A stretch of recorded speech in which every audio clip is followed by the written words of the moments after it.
Without me, he'd be living on the streets. My mother's voice carried across the courtroom with a smug confidence that made several people glance toward me. She sat upright beside her attorney, wearing the same victorious smile she always wore whenever she believed she controlled the story. The judge turned toward me. His expression was unreadable. For a moment, the room was silent except for the faint hum of the air conditioner and the scratching of a court reporter's pen. I stared at the woman who had spent years telling everyone she had saved me. Saved me. The word almost made me laugh. She had repeated that story to relatives, neighbors, church friends, and now a courtroom. According to her version of events, I was an ungrateful son who would have been homeless without her generosity. She painted herself as a selfless mother who sacrificed everything while I repaid her with betrayal. The problem with lies is that they work best when nobody expects proof. And today I had proof. The judge folded his hands. "So," he said carefully, glancing at a document in front of him, "they really don't know about this?" My mother's smile faltered. Her attorney frowned. "Know about what, Your Honor?" I felt my heart beat slow instead of quicken. For years I had imagined this moment, not with shouting, not with revenge speeches, just the truth arriving quietly. The judge looked directly at me. "Mr. Carter," he said, "would you like to explain?" I rose from my chair. Across the room, my mother's confidence began to crack. The polished wooden benches, the fluorescent lights overhead, the curious faces watching us, all of it suddenly felt distant. Because for the first time in my life, I wasn't the frightened teenager she could control. I wasn't the struggling young man she could humiliate. And in a few seconds, everyone in that courtroom was going to learn something she had spent 23 years desperately hiding.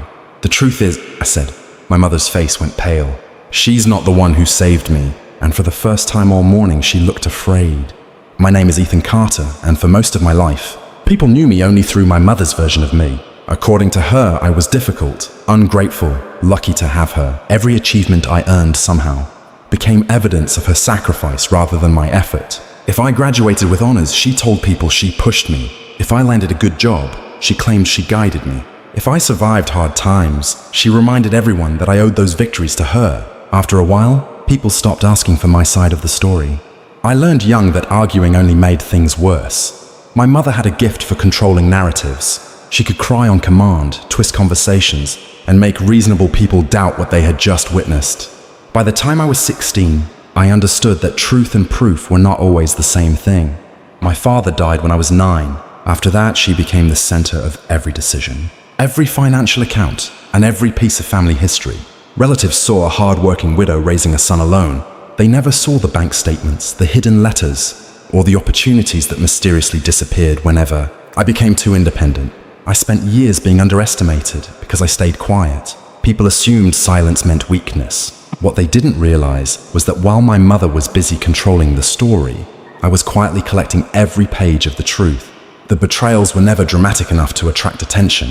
That was what made them effective. My mother preferred small cuts over open wounds. At family dinners, she would smile warmly before telling relatives how sensitive I was. Whenever someone complimented me, the room would laugh softly, and I would force a smile while she enjoyed the attention. When I bought my first car, she told everyone she had helped pay for it. She hadn't contributed a single dollar. I remember watching her stir her coffee as she said it, never once looking in my direction. At work celebrations, she would introduce me as the boy I practically carried through life. The phrase sounded harmless to strangers, but she always paused before saying it, letting the words settle like a quiet reminder of who she believed deserved the credit. Even after I moved out, the pattern continued. Important documents disappeared from the family files whenever I asked questions about my father's estate. Phone calls ended abruptly when certain topics surfaced. Relatives who once seemed friendly suddenly became distant after speaking with her. None of it was enough to prove anything, not individually, but over time the pieces formed a picture. I began noticing the glances she exchanged when conversations drifted too close to the past, the slight tightening around her eyes, the careful change of subject. It wasn't guilt, it was fear. And the more I paid attention, the more I realized she wasn't protecting a reputation, she was protecting a secret. The moment everything changed didn't happen in a courtroom. It happened in a dusty records office on a rainy Tuesday afternoon. I was searching for paperwork related to my father's estate. After yet another conversation in which my mother insisted there was nothing left to discuss, Her answer had been too quick, too rehearsed. For years I had accepted those responses. This time I didn't. A clerk handed me a box of archived documents that hadn't been requested in over a decade. Inside were property records, trust documents, and letters addressed to me. My hands went cold. Several of the documents carried my father's signature. Others showed decisions made months after his death. As I read through them, a pattern emerged with frightening clarity. Assets that were supposed to be protected for my future had been transferred, sold, or redirected through accounts controlled solely by my mother. Nothing illegal appeared obvious at first glance, but nothing matched the story I had been told either. For nearly an hour, I sat there turning pages in silence, while years of confusion began arranging themselves into a clear picture. The final piece came from a letter my father had written shortly before he died.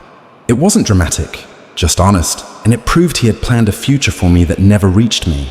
Walking out of that building, I felt neither anger nor triumph, only certainty. For the first time, I knew I wasn't imagining things. The secret was real, and from that day forward, I stopped trying to convince people with words. I started gathering evidence.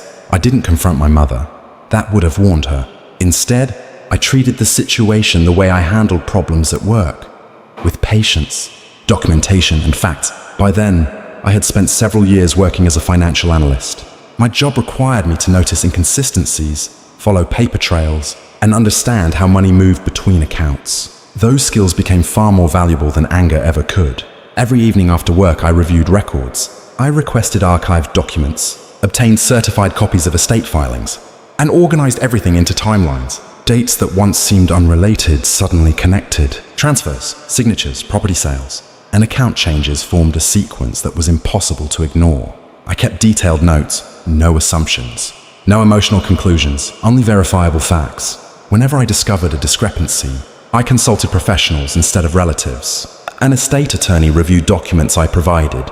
A forensic accountant examined financial records. Neither knew my mother personally, which made their opinions far more valuable. Months passed, then nearly a year. During that time, my mother continued telling people how much she had sacrificed for me. I attended family gatherings, nodded politely, and never revealed what I knew. She mistook my silence for surrender. That was her biggest mistake. By the time legal proceedings finally began, I wasn't relying on memories or accusations. I had bank records, property documents, witness statements, expert reviews, and a timeline supported by evidence. I wasn't preparing for a fight. I was preparing for the moment when the truth could stand on its own, and that moment was now sitting inside. A courtroom folder, only a few feet away from the judge. The courtroom remained silent after I spoke. She's not the one who saved me. For the first time in my life, my mother had no immediate response. The confidence she had carried into the room seemed to drain away as the judge opened the folder in front of him. Paper rustled softly. No dramatic speeches followed. No shouting, just facts. The judge reviewed the documents one by one, while my attorney calmly explained the timeline. We had spent months building property transfers, estate records, financial statements, letters written by my father, independent reviews from professionals who had no reason to favor either side. Each piece alone raised questions. Together they told a story. I watched my mother's attorney's expression change as he turned pages. The deeper he read, the less certain he appeared. Eventually, even he stopped interrupting. My mother sat perfectly still. The woman who had always controlled every conversation suddenly had nothing to say. Then the judge lifted one document and looked toward her. "Mrs. Carter," he said quietly, "this directly contradicts your testimony." The words hung in the air. Not loud, not dramatic, just final. A few relatives sitting behind her exchanged uneasy glances. Years of assumptions began collapsing under the weight of evidence. I felt no rush of victory, only relief. The burden I'd carried for decades was no longer mine alone. The truth had left my hands. Now it belonged to everyone in that room. And for the first time, my mother was the one being forced to explain herself. The consequences didn't arrive all at once. They unfolded slowly, over the weeks that followed. Some relatives called to apologize. Others didn't know what to say. For years, they had heard only one version of the story, and many admitted they had accepted it without question. Their embarrassment was obvious in the long pauses that filled our conversations. A few family members remained loyal to my mother. I expected that. People rarely abandon beliefs overnight, especially when those beliefs have shaped entire relationships. I didn't argue with them. The evidence had already spoken. What changed most was my mother's reputation. The image she had carefully built over 2 decades began to crack. Friends who once praised her sacrifices started asking uncomfortable questions. The sympathy she depended on was replaced by doubt. Yet the biggest change wasn't hers, it was mine. For years, I had measured my worth through the distorted mirror she held in front of me. Every criticism, every insult, every dismissal had quietly convinced me that maybe I wasn't enough. The courtroom changed that, not because I won, because I finally saw myself clearly. That's why this story matters. Many people spend years carrying labels someone else gave them. Ungrateful, incapable, selfish, weak. They begin defending themselves against accusations they never deserved. But truth has a strange patience. It doesn't need to shout. It only needs the chance to be seen. And once it is, the person who changes the most is often the one who was underestimated from the beginning. A year after the courtroom hearing, my life looked surprisingly ordinary. And that was exactly what made it beautiful. The legal matters were resolved. The assets my father had intended for me were finally placed where they belonged. Some relationships healed, others faded naturally, and a few never recovered. I learned to accept that not every bridge is meant to be rebuilt. My mother and I rarely spoke. There was no dramatic reconciliation, no tearful confession, and no final argument. The truth had already done what years of confrontation never could. It had drawn a clear line between us. What surprised me most was how little I thought about revenge afterward. For so long, I believed justice would feel like triumph. Instead, it felt like freedom. I no longer woke up wondering whether I was the person she claimed I was. I no longer carried the exhausting need to defend myself. The story that had followed me since childhood no longer belonged to her. It belonged to me. Today, I spend my time building the future my father once hoped I would have. Not out of anger, not to prove anyone wrong, simply because I can. Looking back, I realized the greatest revenge was never exposing the lie. It was surviving it long enough to become the man the lie could no longer define. And as I walked forward into a life that was finally my own, the past remained behind me, silent, powerless and forgotten.